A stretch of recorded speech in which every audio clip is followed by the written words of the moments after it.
पिंपरी चिंचवड येथील हगवणे प्रकरणातील फॉर्च्युनर गाडी चर्चेचा विषय ठरली होती। मात्र सोलापुरातील एका फॉर्च्युनर वापरणाऱ्या मालकाने आपलं दुःख गाडीवर लिहून व्यक्त केलंय। आजकाल हगवणे प्रकरणानंतर फॉर्च्युनर मधून उतरला की संशय येतो म्हणून गाडीवर अतुल खुपसे यांनी वेगळा मजकूर लिहिलाय।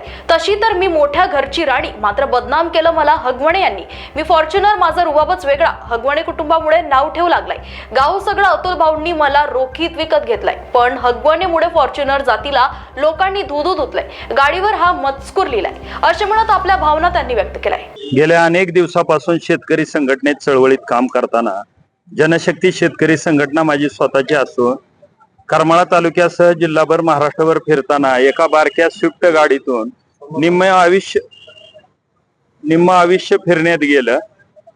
त्या ठिकाणी प्रत्येकाचं एक स्वप्न असतं की गाडी पाहिजे, तसं माझं बी एक बऱ्याच दिवसापासून 2-5 वर्षापासून फॉर्च्युनर सारखी गाडी असावी असं वाटायचं।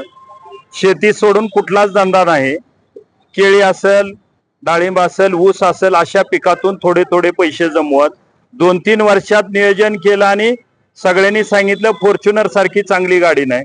फॉर्च्युनर गाडी घेतली आणि हगवणे कुटुंबाचं प्रकरण घडलं।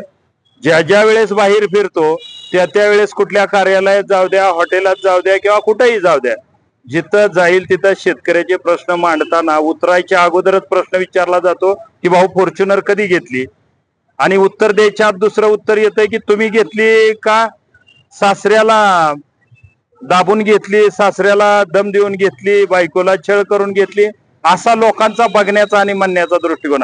डायरेक्ट म्हणते सासरवाडीला मागितली का। मग ही उत्तर देऊन थकलो, म्हणून ह्या ठिकाणी आम्हाला वाक्य लिहायची गरज पडली की बाबा ही फॉर्च्युनर रोखीने घेतली, कष्टाच्या कामातून घेतली।